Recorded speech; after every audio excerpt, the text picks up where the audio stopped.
বলতেছি, প্রথমে আল্লাহর দরবারে শুকরিয়া জ্ঞাপন করছি। আল্লাহ আমাদের উপরে রহমত নাজিল করেছেন, এই ফ্যাসিস্ট হাসিনা সরকারের পতন ঘটিয়েছে। দ্বিতীয়ত, বিপ্লবী ছাত্র জনতাকে অভিনন্দন এবং শুভেচ্ছা। ধারাবাহিক লড়াই সংগ্রামের মাধ্যমে হাসিনার পতন নিশ্চিত করেছে। এই হাসিনার পতনের মধ্য দিয়ে আমাদের প্রাথমিক বিজয় অর্জন হয়েছে, কিন্তু এখনো আমাদের অনেক কাজ বাকি আছে।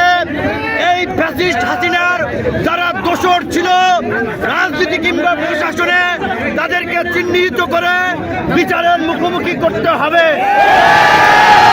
এখন পর্যন্ত অন্তর্বর্তীকালীন সরকার হয় নাই, এইখানে যেন কোনো সামরিক শাসন কিংবা কোনো ভারত নিয়ন্ত্রিত সরকার প্রতিষ্ঠা না হয়।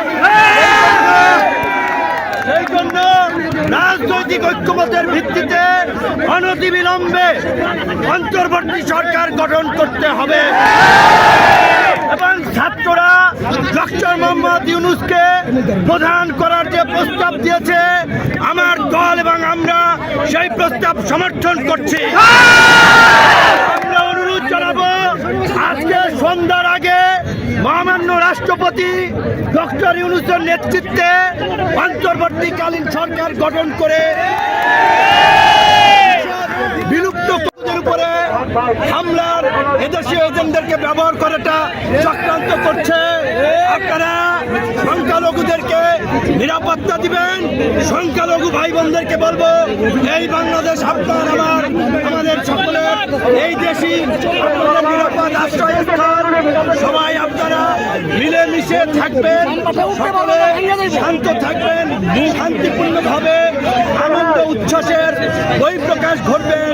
যারা গুরুতর অপরাধ করেছে তাদের ক্ষমা নাই। টিভি কার্যালয়ে আমাদেরকে গরু ছাগলের মতো ঝুলাইছে। হারুনের নেতৃত্বে এডিসি শাহীন শাহ, যুগ্ম কমিশনার খন্দকার নুরুন নবী সহ যারা, তাদেরকে অবশ্যই বিচারের মুখোমুখি। আমি বলেছিলাম, লজ্জায় তারা বলেন নাই।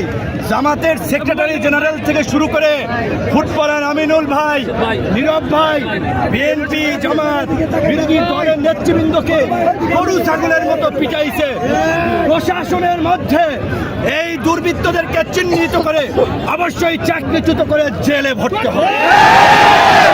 আপনারা গণ অধিকার পরিষদের নেতা কর্মীদেরকে বলবো, অন্যান্য এই আন্দোলন সংগ্রামে অংশগ্রহণকারী দল ছাত্র জনতার সাথে মিলেমিশে এলাকার শান্তি এবং স্থিতিশীলতা রক্ষায় কাজ করুন।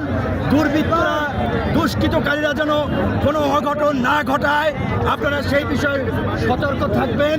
আমি আমাদের রাজনৈতিক কার্যালয় পল্টনে গিয়ে আপনাদের সাথে শান্তিপূর্ণভাবে দেখা সাক্ষাৎ করে বাসায় যাব। তাড়াহুড়ো করবেন না, আমাদের কোনো ভাই যেন পরে আহত না হয়, কেউ যেন কারো দ্বারা সমস্যায় না পড়ে, খেয়াল রাখবেন। আজকে জামিন দেওয়া হয়েছে। আমরা বলতে চাই, শুধুমাত্র জামিনের মাধ্যমে এই ধরনের নেতা কর্মীদেরকে মুক্তি দিলে চলবে না। তাদের নামে যে মামলা দেওয়া হয়েছে, এই মামলা অনতিবিলম্বে প্রত্যাহার করতে হবে।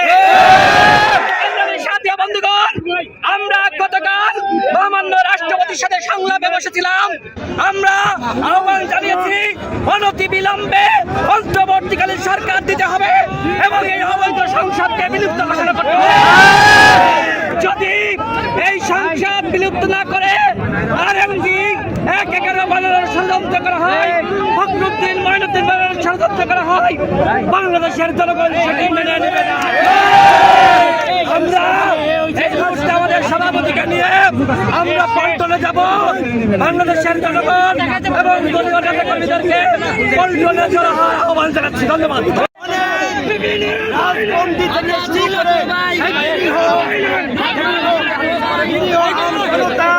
কারাবন্দী আছে, অনতিবিলম্বে নির্বাহী আদেশ